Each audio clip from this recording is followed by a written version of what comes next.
Et puis les professionnels du tourisme retrouvent enfin le sourire. Si la saison a démarré lentement, les ponts du mois de mai ont permis de changer la donne. Les Français ont été nombreux à profiter de ces week-ends prolongés pour partir en vacances. Reportage sur le bassin d'Arcachon signé Pierre Barbine et Antoine Estève.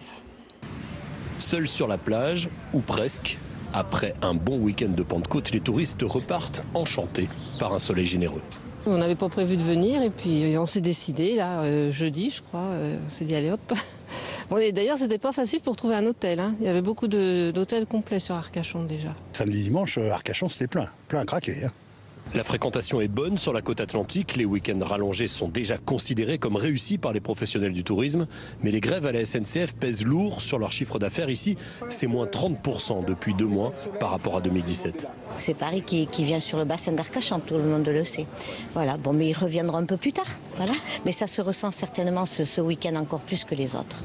Et puis il y a les caprices du soleil. Le facteur météo, c'est primordial pour les commerçants notamment.